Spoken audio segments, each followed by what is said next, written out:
Hola, ¿qué tal?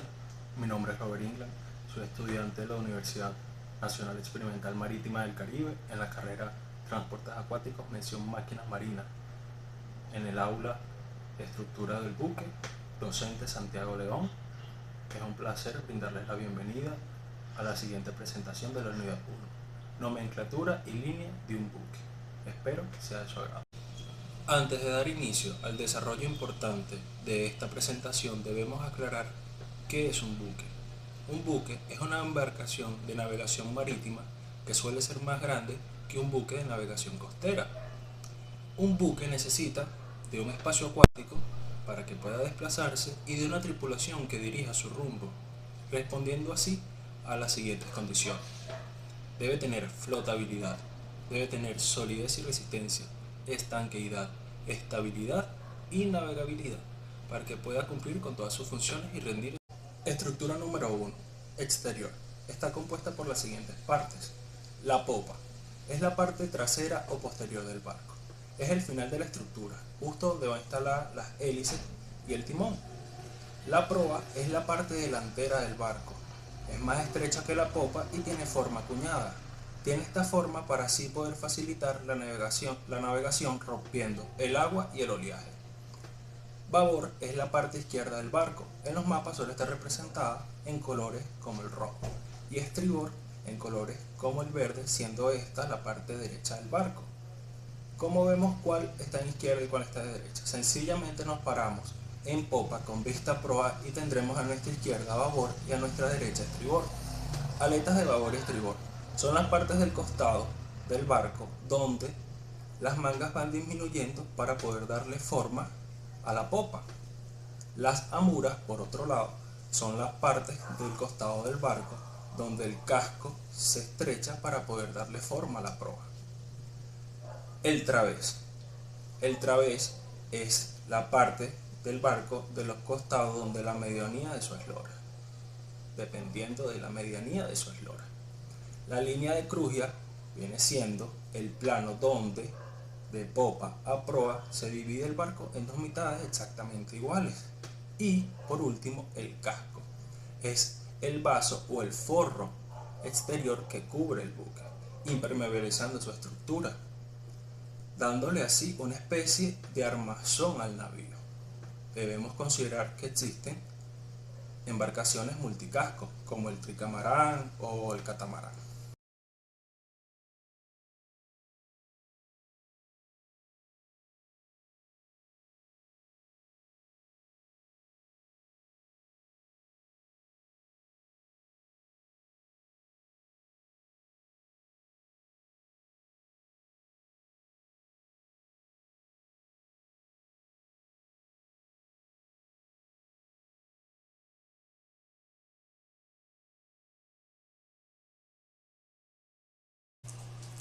Segunda estructura, estructura transversal. Esta está compuesta por las siguientes partes. La manga es la anchura del barco.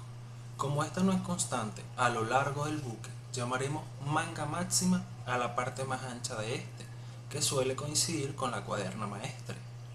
El puntual sería la altura del barco, o podríamos medirlo en una línea vertical que iría desde la cara inferior del casco hasta la intersección que hay entre la línea de cubierta principal y la quilla. El calado es la parte sumergida del barco, o podríamos medirla desde la línea de flotación hasta la quilla en una línea vertical. La línea de flotación es prácticamente esa línea imaginaria que separa la obra viva de la obra muerta del barco. O sencillamente podría ser la intersección que hay entre el agua y el casco del barco. El francobordo es la distancia que hay entre la línea de cubierta principal y la línea de flotación. Tenemos que tomar en cuenta algo muy importante en este punto, que si el agua llegase a sobrepasar tales valores de esta distancia y la medida que hay entre estas dos líneas, el barco se hundiría. La obra viva es la parte sumergida del barco, de la línea de flotación para abajo, y la obra muerta es la parte emergente del barco, de la línea de flotación hasta la borda del mismo. El timón viene siendo ese elemento estructural que aprovechando, ese elemento móvil estructural que aprovechando la corriente marina y la propulsión de las hélices dicta un rumbo y le da una dirección al navío. Obviamente, siempre de la mano de un capitán o quien sea el referente de dicha embarcación. El codaste es ese elemento estructural en el que termina el barco por la popa. La roda es una parte de la quilla que converge a la popa y a la proa, reforzando o rematando el casco.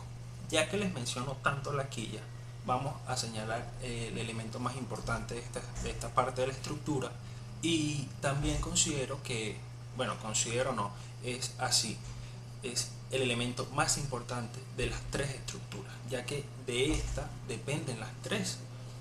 Es la quilla, que viene siendo la base sobre la que se construyen todos los instrumentos, todos los elementos, toda la estructura de un navío.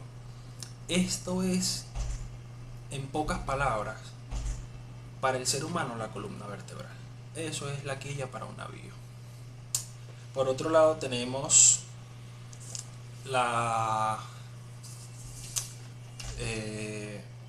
eslora. La eslora es la longitud del barco. Es representado en la medida de valores en pies, siendo un pie aproximadamente 30 centímetros.